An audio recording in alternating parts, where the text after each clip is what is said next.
So good morning. I was going to start with a Chris Cossier reference, but perhaps I shouldn't. Well, actually, Chris commissioned my first art text for a small act, so I just want to say thank you. It's great to see you here, so thank you so much. First and foremost, I want to thank everybody at Tilting Axis for organizing this wonderful gathering of like-minded people. It's been great to be here. Been having so many great conversations, so thank you so much. Today I'm going to be talking about a long-term project titled Migrating Histories that I've been working on with my collaborator, Monica Meringue, for over 2 years. Monica unfortunately can't be with us today, and I know she's joining us in the Facebook Live, so I just want to say thank you so much for our friendship and for this continued collaboration. Before I move into the project, I wanted to start speaking about movement and migration and how the displacement of my own body has informed my practice as a curator, one which recently has been focused on collaboration as a working method. Since I was 18 years old, I've been moving around. First to New York City, then back to Puerto Rico, then to Europe, back to Puerto Rico, then New York City, back to Puerto Rico. You get the gist. Now I'm in Michigan. Surprisingly so, but very happy there. But I always return to Puerto Rico. And it's clear to me that moving back and forth, or the history of migration, either forced or voluntary, is also the history of the Caribbean. And in some ways, I think that the crux of this project is really thinking about migration as a creative act, and then how that translates into performance or movement practices.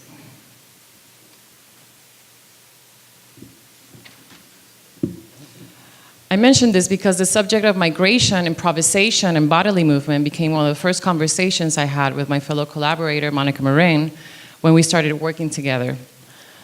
Some of our first conversations were on our own movement back and forth from the mainland US to the Caribbean since graduating high school, and how in some ways these migratory patterns reflected some of the inter-island and US mainland migrations experienced throughout the history of our region. Our research initially focused on marronage and how enslaved men and women from St. Croix escaped bondage and came to Puerto Rico in search of a better life, establishing themselves in neighboring Vieques and Puerta de Tierra just outside Old San Juan. As you all know, the brutal treatment of enslaved men and women encouraged the frequent instance of runaway slaves called maroons to disappear into the bush, the majority jumping ship to Puerto Rico, where depending on the time, the Spanish made them work for a year before granting them their freedom and giving them land to cultivate. And while some of this was individual, the majority of these efforts were more organized, often in small groups, anywhere from 10 to 30 people, and with the assistance of an agent similar to how a coyote operates in aiding immigrants into the US along the Mexican border. We were also inspired by the history of resistance in our islands. The San John Slave Rebellion in 1733, which lasted almost 6 months and was one of the earliest and longest slave revolts in the Americas, even if it's not well known. The slave revolt led by Barcos Viorro in the plantations across the northern area of Puerto Rico, who in 1821 declared the first Black Republic. And also Fireburn, a labor riot led by 4 women, the Queens of Fireburn, in 1878. In all, we wanted to talk about the body as a site of resistance and movement and/or migration as an act of resistance, as expressed through the body in creative, performative practices. We titled our project Migrating Histories in an attempt to find the links between the past and the future, ourselves and our ancestors, while drawing a line between history and culture, migration, and performative artistic practices. We invited 4 artists, Oshana James and Paloma McGregor, both from St. Croix, but living in the mainland US. This is a picture of our group. And Paloma's there with her daughter, Amina, who came to join us for 4 days. Awilda Rodriguez Lora and Awilda Sterling, both living and working in Puerto Rico, and they joined us in St. Croix for 4 days of collective dinners, conversations, and a yet undefined public presentation. The project was funded by a mini grant by the Mid-Atlantic Arts Foundation and ourselves, and I have to really stress that it was a miniature grant, and took place mainly at the Caribbean Museum Center for the Arts in Fredericksburg, St. Croix. The project grew there into 3 different iterations, which I will describe briefly. The first one, the one which I will mostly speak of here, and which was mainly a discursive, improvisational gathering, took place in St. Croix the weekend of July 4th, 2016, a day which marks the island's emancipation from the Danish crown. The second iteration was a 4-day performance arts festival that included ritual drumming, a bomba bambula circle, dance, and social justice workshops. The performance of the durational piece Building a Better Fish Trap by Paloma McGregor, and a screening of the documentary film Sugar Pathways by Johanna Bermudez. The third iteration, which was produced by Alana Simone Enterprises, incorporated diasporic practices from the mainland US, titled Take 5 St. Croix, to feature performances by Oshana James, Rashad Newsom, and David Antonio Cruz, conversations with Lavon Bell in the project The House That Freedom Built, special film screening by Jeanette Ehlers, an artist living and working in Denmark who addresses the Danish colonial legacy in the Caribbean, and an exhibition by artist Curtis Kennedy. In its multiple iterations, Migrating Histories is a multidisciplinary, long-term project that seeks to define, question, and discuss the control of racialized bodies, and to frame and propose the body as a site of resistance and revolt through cultural manifestations such as music, movement, and performance. As the US struggles to resolve issues around police brutality of unarmed Black men and the resulting intensified civil uprising, the project examines the shared histories of resistance of the US Virgin Islands, Puerto Rico, and the mainland US from colonial times to the present. These acts of embodied resistance range from running away or marronage to revolution and even more subversive manifestations through the arts, such as bomba, bambula, which for us translate today to migration, organized civil protest movements, and performative artistic practices that reference the corporeal emancipation of Afro-Caribbean rhythm and dance. Furthermore, the project aims to examine the role of resistance around the cultural construction of identity then and now, and how artistic forms and expression, or cultural marronage, can offer insight into political revolutionary ideas from such early musical and dance traditions such as bomba, bambula, carrizo, calypso, to modern-day conscious reggae. In terms of method, we really wanted to work differently for the process to inform the result. We had conversations about how the only way to counter our colonial histories, the neoliberal policies implemented on our islands, and the rampant individualism that is forced as a way of life, was to work collectively and intuitively, allowing the bits and pieces of the puzzle to come together organically. For better or for worse, improvisation is a way of life in our islands, and in some ways, due to our lack of resources and arts infrastructures like a recurrent theme and tilting axis, it became also a working method. So we focused on sharing our research with the artists and creating a comfortable space where we could all come together and share thoughts and ideas. We approached the artists with this in mind and invited them to St. Croix to stay at the museum center to spend time together in both Christiansted and Frederiksted, and to learn about the history of the islands through being and speaking with the local community. I'm going to show some images. Oh. So this is the outside of the Caribbean Museum Center for the Arts. So the first day, we organized a potluck dinner with the local community. So everybody bought like their home dishes, and it was really great because it was an important moment where some of the artists that we invited got to meet some of the members of the community, artists, historians.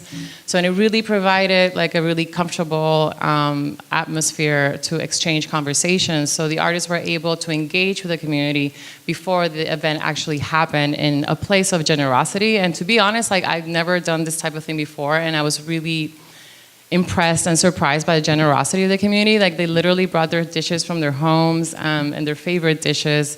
And they didn't even know me. I mean, they knew Monica, but they didn't know me or these artists. And it was a really important moment that established like a really tone of generosity for the whole project that I think that has been really, really gratifying.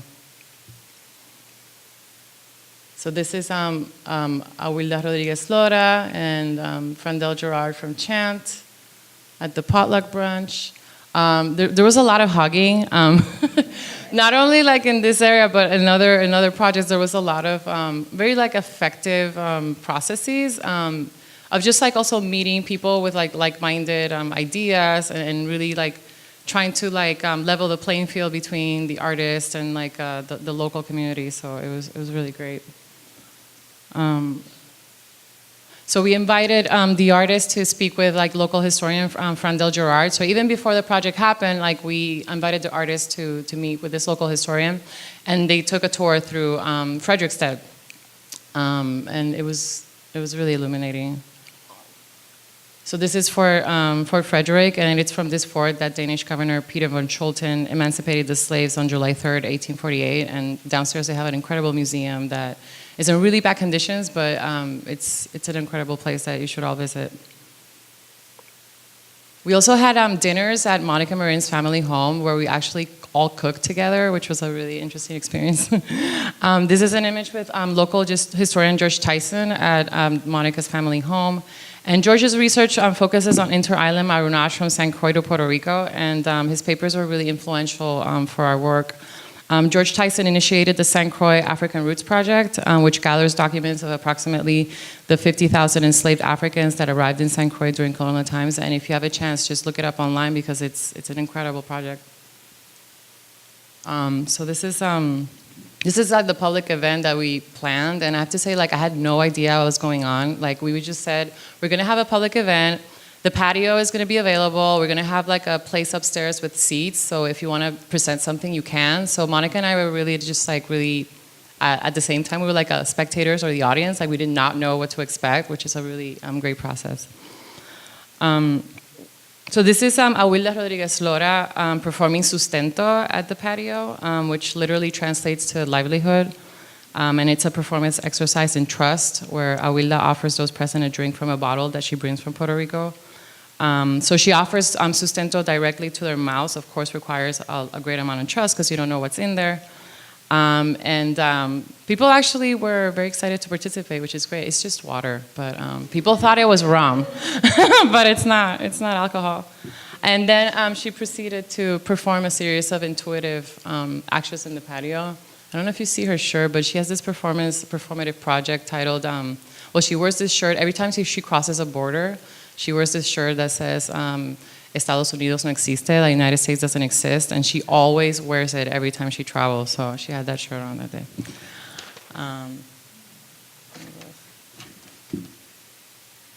So this is, so Paloma McGregor were more like, more conventional. She really wanted to just present her work and do like a slideshow of her durational piece, Building a Better Fish Track. And the project examines what happens when you leave your ancestral home, which is something that a lot of us in the Caribbean have experienced. So like, what do you leave behind? What do you take with you? And it references her father, who's like, I think he's like 92 right now, like fishing tradition in San Croix, which right now is being lost. And this is, Awilda loves to hug. She was hugging absolutely everybody during the project, but she did a performative talk where she interacted with the museum's walls as well as with the audience through touch and different objects that she brought with her from Puerto Rico. This is on the balcony of the Caribbean Museum Center for the Arts, where Oshana James performed an excerpt of For Gawi, the Deceitful Fellow. This is an experimental play that examines the institutional racism of our society through the cosmic dialogue of a haunted Caribbean woman and a young man claiming his identity. It's an extremely powerful piece. She just performed like an excerpt of it. But it's a piece that in some ways like links characters from the plantation era, like enslavement and women with today's maroons or unarmed black men and women running away from the police. And in many ways, her body, her work addresses how the body is a space where there's a lot of trauma from the transatlantic slave trade, and she really, in a way, exercises those traumas through the performance. She takes you through an emotional ride. I mean, from like laughter through tears is really powerful. So for the third iteration of the project, we were really lucky to be able to actually realize the entire piece. And it was produced by Alana Simone, this producer from New York, and we also really wanted to incorporate the African diaspora in this conversation, and also like a queer narrative, so I'll show you a little bit of that later. But I'm gonna show you, this is where we did it. I'm gonna show you a clip of Oshana James, like a little bit of what we did for the last iteration. It was performed in the ruins of the House of Venus Johannes, where Oshana created an altar with candles, paper boats, and different objects hanging from trees, and an ancestral ritual to ensnare evil spirits. The owner of the house, Venus Johannes, was an African woman who arrived, a free woman in San Croix, and then was then sold back into slavery by her own husband.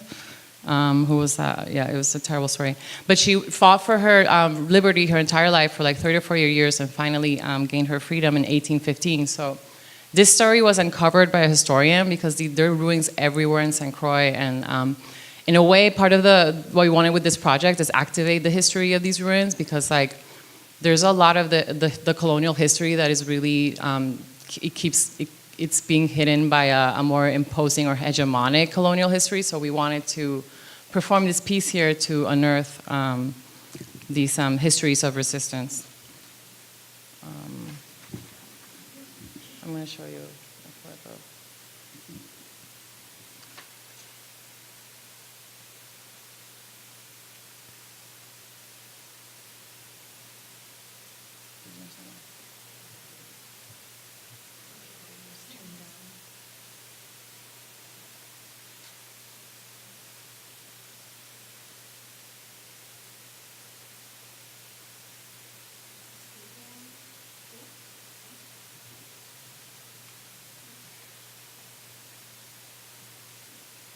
People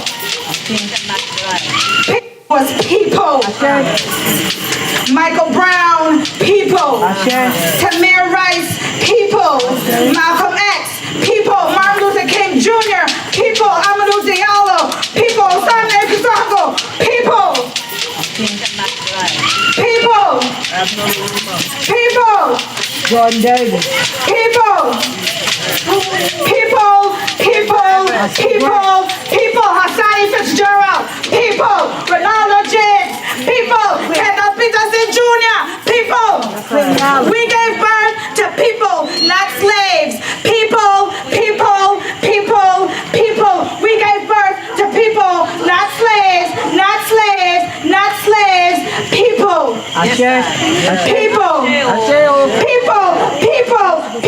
People. And like love, but like Martin Luther King Jr. and people.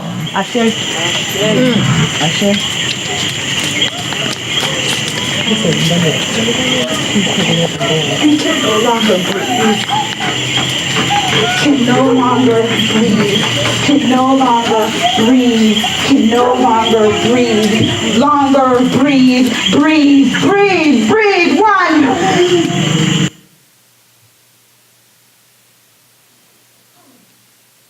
So changing tone a little, more celebratory, but one of the most complex productions for Take 5 was Rashad Newsom's 5 St. Croix. So it's a site-specific performance that abstracts the 5 elements of Vogue, which is duck walk, catwalk, dip, spins, hands, and floors. So it's Vogue, not the magazine, but it's the vernacular dance from the Latino LGBTQ community in Harlem that Rashad has been involved with a number of years, but that now through YouTube and social media has really become a global community. So there are global communities that are voguing all over the world.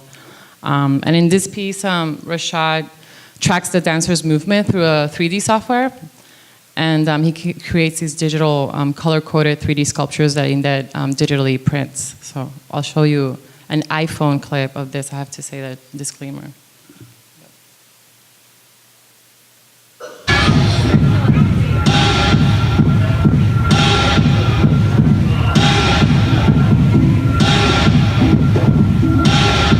Let's go! We're gonna break the deal so quick. This is that mistake.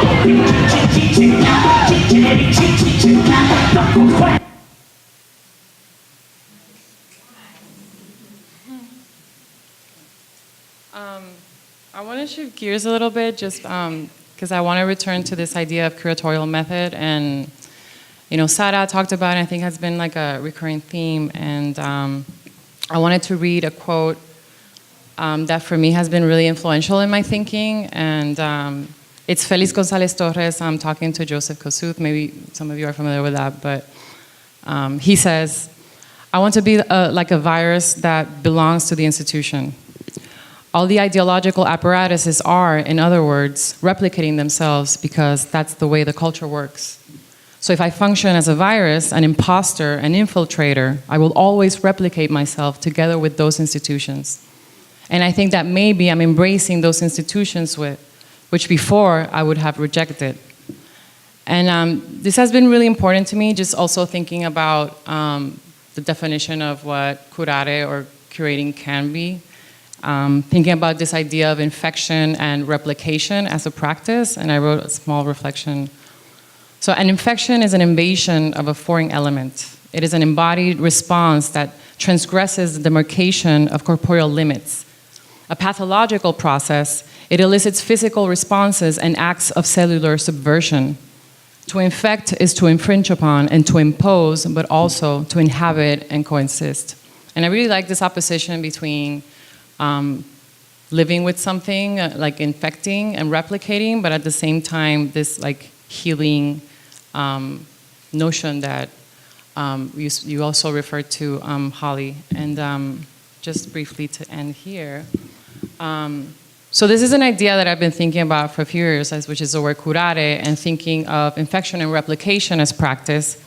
And in this sense, I'm not referencing the Latin root of the word curating, which is to take care, and it's often the most cited and the most used, but the indigenous Amazonian Tupi word, which is the poison that the Amazonian tribes put on the tips of their arrows, that, as Holly says, like paralyzes, but it is also used as a healing substance by the same tribe, so they have like double use for this substance. It both infects and they use it to hunt, but they also use it as a healing substance.